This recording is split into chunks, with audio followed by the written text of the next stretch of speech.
জি, বাংলাদেশের রাজনৈতিক ইতিহাসে যুক্ত হলো নতুন একটি অধ্যায়।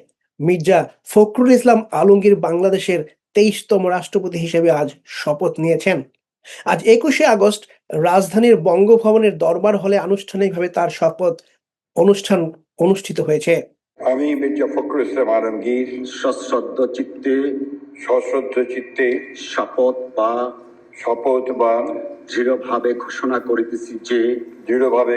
করিতেছি যে আমি আইন অনুযায়ী বাংলাদেশের রাষ্ট্রপতি পদের কর্তব্য বিশ্বস্ততার সহিত পালন করিব।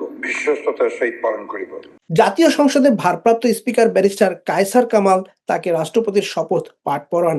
অনুষ্ঠানে প্রধানমন্ত্রী তারেক রহমান, মন্ত্রিসভার সদস্য, সংসদ সদস্য, বিচার বিভাগের প্রতিনিধি, কূটনীতিক সহ দেশের বিশিষ্ট ব্যক্তিবর্গ উপস্থিত ছিলেন। আর একদিন আগে ২০ আগস্ট জাতীয় সংসদে অনুষ্ঠিত রাষ্ট্রপতি নির্বাচনে বিএনপির প্রার্থী মির্জা ফখরুল ইসলাম আলমগীর ২৫৫ ভোট পেয়ে নির্বাচিত হয়েছেন।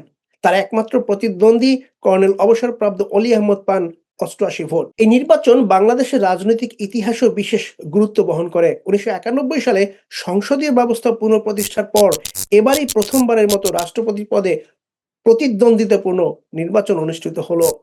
এর আগে সাধারণত কেউ মনোনয়ন দিয়ে দিতেন এবং রাষ্ট্রপতি ঘোষণা হয়ে যেত।